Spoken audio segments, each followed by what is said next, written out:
అదే RTV app వార్తల్ని క్షణాల్లో చదివే అవకాశం ఉంటుంది. ఒక న్యూస్ పేపర్, ఒక టెలివిజన్ ఛానల్ మీ చేతుల్లో ఎప్పుడూ ఉంటాయి. వైసీపీ అధినేత జగన్ ప్రెస్ మీట్ పెట్టి కొన్ని విమర్శలు చేశారు. ఈ నేపథ్యంలో మనతో మాట్లాడాలని శ్రీకాళహస్తి ఎమ్మెల్యే బొజ్జల సుధీర్ రెడ్డి ఉన్నారు. మాట్లాడదాం సార్. అంటే జగన్ ప్రెస్ మీట్ పెట్టి మీరు ఈరోజు పూర్తి స్థాయిలో బడ్జెట్ పెట్టకపోవడానికి కారణం పూర్తి స్థాయిలో హామీలు అమలు చేయాలని ప్రజలు అడుగుతారు కాబట్టి 3 నెలలకు బడ్జెట్ అని తీసుకొచ్చారు. నాకు కామెంట్ చేస్తారు. దాని గురించి మీరేం చెప్తారు?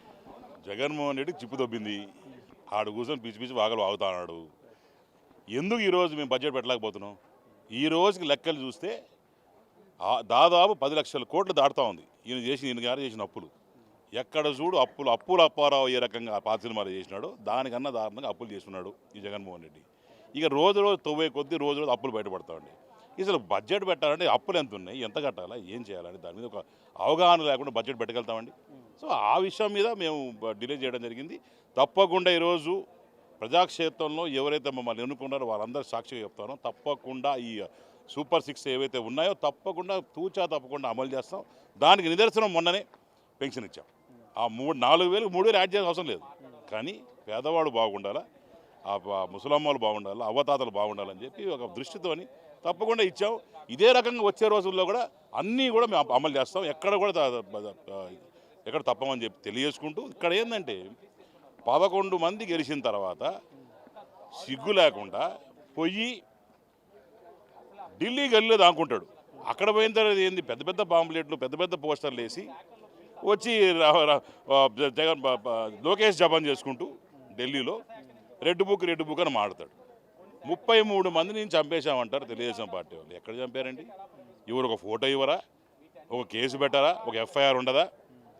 మొన్న చంద్రబాబు నాయుడు గారు అసెంబ్లీ సాక్షిగా మొత్తం చూసి ఎంతమంది చనిపోయినారు, ఎంతమంది దళితులు చనిపోయారు, ఎంతమంది ఎస్సీ ఎస్టీలు చనిపోయినారు, ఎంతమంది మైనారిటీ చనిపోయారు క్లియర్ కట్గా అసెంబ్లీ సాక్షి ఇచ్చినారు. అదే రకంగా నువ్వు నీ సాక్షి ఛానల్ ఉంది కదా పెట్టుకొని మొత్తం రిలీజ్ అయ్యి ఎవరో చంపినా ఎక్కడ చంపినారు అనేది అది చెప్పు.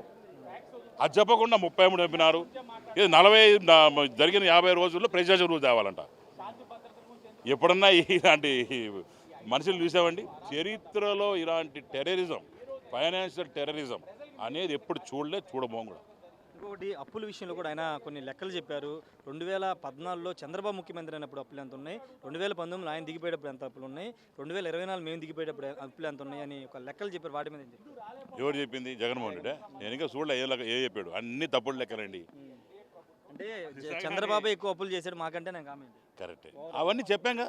ఈరోజు అసెంబ్లీలో సార్ పవర్ పాయింట్ ప్రెజెంటేషన్ ఇచ్చారు కదా. అప్పుడు దిగిపోయినప్పుడు 2 లక్షల చిల్లర అప్పు 2,70,000 1,80,000 ఉన్నాయి. అదే వాస్తవం చెప్పినారు. ఈయన ఏం చేశాడు? ఇప్పటికి 10 లక్షలు దాటినాయి. ఇంకా తవ్వుతా ఉన్నాం. ఈ 10 లక్షలు అనేది టెంటేటివ్ ఫిగర్. ఇది ఇంకా అన్ని వేరే దగ్గర సెక్టర్ని తేవాలా. మేము ఈరోజు వచ్చిన వెంటనే శ్వేతపత్రాలు రిలీజ్ చేశాను. మేము ప్రెస్ సాక్షి కడుతున్నాను. ఎప్పుడన్నా ప్రెస్కి లైవ్ ఇచ్చినాడా? జగన్మోహన్ రెడ్డి సీఎం ఉన్నప్పుడు ఎప్పుడన్నా లైవ్ ఇచ్చినాడు? అన్ని రికార్డే కదా, మీకు తెలిసే విషయం. తర్వాత ఎప్పుడైనా శ్వేతపత్రం రిలీజ్ చేశాడా? ఈ శ్వేతపత్రం అంటే ఈ ఎట్టటోళ్ళు అంటే ఈ శ్వేత ఎవరు అడిగేటోళ్ళు పత్రాల గురించి తెలియదు. ఈ శ్వేత ఉన్నారు కదా, గంట అందరూ ఉన్నారు వాళ్ళ దగ్గర.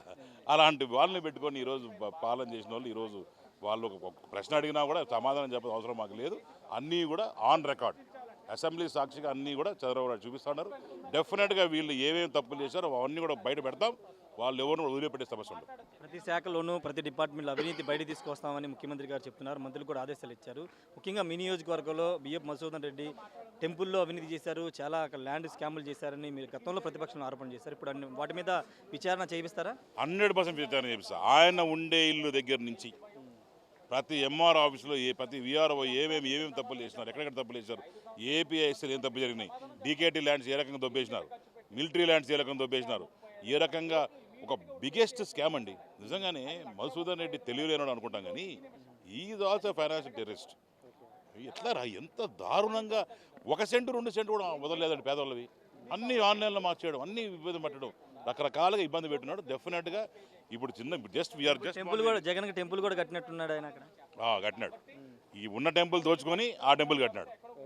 ఉన్న టెంపుల్ స్వామివారి డబ్బులను దోచుకొని మీద ఆ టెంపుల్ కట్టావు. అది యాక్చువల్లీ గవర్నమెంట్ ల్యాండ్, అది కూడా తీసేసినారు వాళ్ళ మున్సిపాలిటీలో. ఆ రోజు భయం, మధుసూదన్ రెడ్డి అంటే భయం, జగన్మోహన్ రెడ్డి భయం, ఏం చేయలే.